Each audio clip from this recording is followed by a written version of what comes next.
Hello dear students, आप सभी का स्वागत है 5वीं कक्षा की हिंदी की क्लास में। पिछले सेशन में हमने कविता 11 धूप और पानी इसकी वर्कशीट का अभ्यास किया था। आज हम पाठ 12 ऊटी की सैर इस पर चर्चा करेंगे।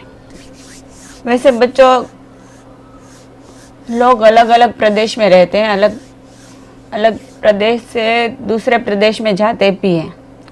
सबकी भाषा, बोली, रहन सहन, त्योहार, फिर वहाँ के जो देखने लायक जो स्थान होते हैं, दर्शनीय स्थान, वो भी अलग अलग होते हैं। गुजरात के देखने लायक स्थान अलग है, राजस्थान के अलग है, पंजाब के अलग है, ऐसे ही तमिलनाडु के भी अलग है। आज हम जो पाठ की चर्चा करने जा रहे हैं उसमें तमिलनाडु के ऊटी शहर की बात है। वैसे बच्चों, आप भी कभी पहाड़ पर गए हैं या पहाड़ घूमने गए हैं? कैसा लगता है आपको? और ये पाठ है, ये पत्र के रूप में दिया गया है। पहाड़ पर से एकदम प्राकृतिक सौंदर्य बहुत ही सुंदर लगता है। वैसे बच्चों, मैंने आपको पहले भी जब पत्र एक सिखाया था तब मैंने बताया था कि कैसे पत्र लिखा जाता है। बच्चों, पत्र क्या है? विचारों और भावनाओं का आदान प्रदान है। मतलब हम पत्र द्वारा अपनी भावनाओं को दूसरे के प्रति व्यक्त करते हैं, या दूसरों को हम पत्र द्वारा अपने विचार दूसरों को भेजते हैं या बताते हैं। जैसे बच्चों, पत्र दो प्रकार के होते हैं, औपचारिक और अनौपचारिक। औपचारिक पत्र जो कि प्रशासन, कार्यालय, कारोबार के लिए लिखे जाते हैं और जो अध्यक्ष या प्रधानाचार्य को लिखे जाते हैं। जैसे कि हम कोई कंपनी को कोई प्रार्थना पत्र लिखते हैं, शिकायत पत्र लिखते हैं या आवेदन पत्र लिखते हैं, फिर कोई व्यावसायिक पत्र लिखते हैं, तो ये सब है वो औपचारिक पत्र कहे जाते हैं। और अनौपचारिक पत्र हम अपने परिवार के सदस्यों को, मित्रों को या सगे संबंधियों को जो निजी पत्र लिखते हैं उसको अनौपचारिक पत्र कहते हैं। अनौपचारिक पत्र में कैसे पत्र आते हैं? जैसे कि बधाई पत्र हो, धन्यवाद देना हो, शुभकामना हो, या तो हम अपने मित्रों को कोई जानकारी देना चाहते हैं, तो ये सब अनौपचारिक पत्र में आते हैं। तो यहाँ जो दिया गया है वो अनौपचारिक पत्र है। और अनौपचारिक पत्र कैसे लिखा जाता है? तो यहाँ होता है लिखने वाले का नाम और पता, फिर संबोधन करते हैं, पत्र का विषय होता है वो यहाँ आता है, और इसके बाद पत्र का समापन। यहाँ जैसे कि लिखते हैं तुम्हारी सखी, आपका पुत्र या आपका भाई, ऐसे यहाँ लिख सकते हैं। तो ये समापन, तो ये 3 भागों में ये पत्र लिखा हुआ है। तो चलिए शुरू करते हैं। बच्चों, ये पाठ में भानुप्रिया अपनी सखी नंदिनी को ऊटी शहर की सुंदरता के बारे में एक पत्र के माध्यम से बता रही है। ऊटी का मौसम पूरे साल सुहावना रहता है। यहाँ कल कल बहते झरने, दूर दूर तक फैली हरियाली, चाय के बागान, तरह तरह की वनस्पतियाँ, टॉय ट्रेन, प्राकृतिक रूप से बनी झीलें, ये सब मन को भा जाए ऐसी है, मन को मोह लेती है। यह प्रदेश चाय, हाथ से बनी चॉकलेट और खुशबूदार मसालों के लिए प्रसिद्ध है। तो अब ये पाठ की शुरुआत करेंगे। ऊटी की सैर।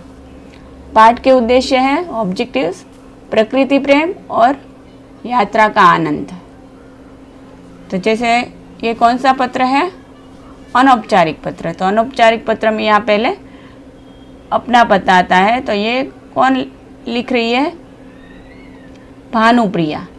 तो यहाँ भानुप्रिया अपना पता लिखेगी और फिर यहाँ आएगा संबोधन। तो यहाँ लिखिए प्रिय नंदिनी, और फिर यहाँ सैल्यूटेशन, नमस्कार, प्रणाम जो लिखते हैं वो। तो यहाँ पहले आएगा पता, फिर यहाँ संबोधन और फिर यहाँ अभिवादन, प्रणाम, नमस्कार, राम राम, ये जो लिखते हैं, ये जो अभिवादन करते हैं यहाँ लिखेंगे सप्रेम नमस्ते, नमस्कार, प्रणाम आदि। दिल्ली 5 जून 2000 यहाँ तारीख लिखते हैं, और यहाँ साल 2021 अभी है तो 2021। प्रिय नंदिनी सप्रेम नमस्ते। मैं अपने परिवार के साथ तमिलनाडु के ऊटी शहर घूमने गई थी। यह शहर नीलगिरी की पहाड़ियों पर बसा है। यहाँ पूरे साल मौसम सुहावना रहता है। तो ये भानुप्रिया है, अपने परिवार के साथ ऊटी शहर घूमने गई थी। वहाँ की प्राकृतिक सुंदरता का ये वर्णन कर रही है। यह शहर कहाँ है? तमिलनाडु में, और पहाड़ियों पर बसा हुआ है, इसलिए पूरे साल मौसम सुहावना रहता है। फिर आगे बताती है, कहीं जंगली पशु पक्षी, रंग बिरंगे फूल और कल कल बहते झरने बहुत सुंदर लगते हैं, तो कहीं दूर दूर तक फैली हरियाली, चाय के बागान, चाय के बगीचे होते हैं वो, और तरह तरह की वनस्पतियाँ इसकी सुंदरता में चार चांद लगा देते हैं। बागान मतलब बगीचा, और वनस्पतियाँ मतलब पेड़ पौधे। तो यहाँ की जो हरियाली है और चाय के बगीचे और तरह तरह के जो पेड़ पौधे हैं वो चार चांद लगा देना मतलब बहुत अधिक सुंदर बना देना। ये इस जगह को और भी सुंदर बना देते हैं। यहाँ ये दूसरे परिच्छेद में बताती है, यहाँ चलने वाली टॉय ट्रेन 13 गुफाओं से होकर गुजरती है। इस ट्रेन की सैर करके सचमुच में बहुत आनंद आया। इसके साथ ही हमने ऊटी में घोड़े की सवारी, माउंटेन बाइकिंग और ट्रैकिंग भी की। तो पहले जो प्रकृति की सुंदरता है उसका वर्णन किया, और बाद में वहाँ जो उसने मनोरंजन किया किससे, तो टॉय ट्रेन में बैठकर 13 गुफाओं का नज़ारा देखा। फिर घोड़े की सवारी, माउंटेन बाइकिंग और ट्रैकिंग, ये सब उसने बताया। फिर तीसरे परिच्छेद में बताती है, ऊटी में प्राकृतिक रूप से बनी झीलें भी हैं।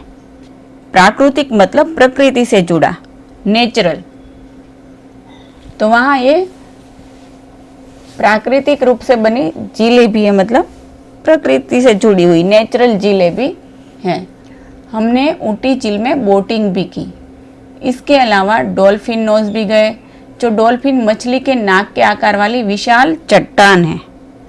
विशाल मतलब बहुत बड़ा, और चट्टान मतलब पत्थर का बहुत बड़ा हिस्सा। तो ये डॉल्फिन मछली के नाक के आकार का बहुत ही बड़ा पत्थर का एक बहुत बड़ा हिस्सा है। यहाँ से पूरी घाटी की सुंदरता को देख सकते हैं। ऊटी चाय, हाथ से बनी चॉकलेट और खुशबूदार मसालों के लिए प्रसिद्ध है। प्रसिद्ध मतलब जिसे बहुत से लोग जानते हो, फेमस। तो यहाँ की कौन सी चीज़ बहुत फेमस है जिसे बहुत से लोग जानते हैं? तो ऊटी की चाय, हाथ से बनी चॉकलेट और खुशबूदार मसाले, ये यहाँ के प्रसिद्ध है, एकदम फेमस है। वहाँ हमने स्वादिष्ट इडली, डोसा और उत्तपम खाया। वैसे हम लोग जानते हैं दक्षिण भारत में ज़्यादा इडली, डोसा और उत्तपम खाया जाता है। तो ये वहाँ का भोजन है। तो इन लोगों ने भी स्वादिष्ट इडली, डोसा और उत्तपम खाया।